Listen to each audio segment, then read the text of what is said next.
Entonces, nubes y lluvia, convección. Para formar una nube se necesita un desplazamiento desde la superficie hasta altura. Y aquí entran las variables de radiación solar, porque la radiación es lo que produce este ascenso, la fuerza gravitacional que mantiene el agua y la densidad del medio. Si es turbulento o no. Entonces, como este es turbulento, sumamos la siguiente fórmula de resistencia turbulenta.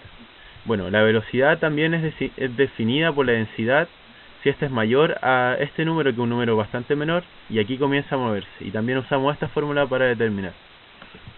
Límite de ascenso, este se produce cuando la densidad del medio es mayor a la densidad en altura. Entonces, para encontrar estos valores necesitamos el volumen y la diferencia. Entonces, cuando estas son iguales, se termina el ascenso de temperatura. Densidad del medio, densidad del... Entonces, ya no existe ascenso. Entonces, ya vamos a hablar del piso inferior, que es de donde empieza a ascender nuestra masa de aire.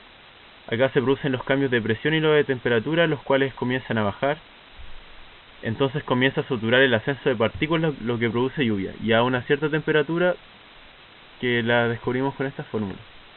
Condensación, que la condensación es cuando la masa de aire en ascenso se satura a una cierta altura, regida por presión y temperatura, donde la fórmula del vapor saturado es esta, para comenzar, y podemos obtener la temperatura desde el inicio del ascenso, de 1 hasta cuando se satura.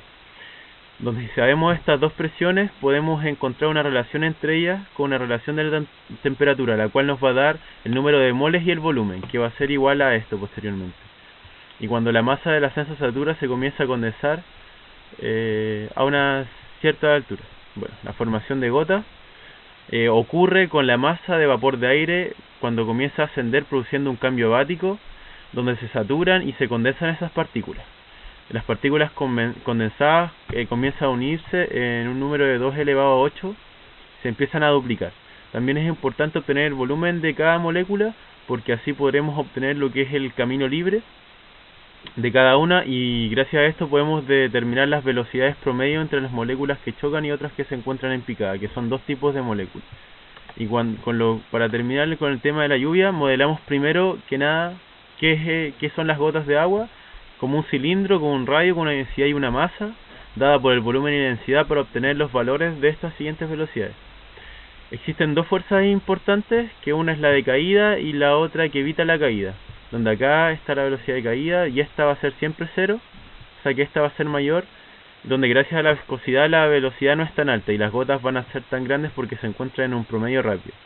Y luego cuando las partículas saturadas se comienzan a unir y encuentran una velocidad promedio de caída, y así pueden ir de manera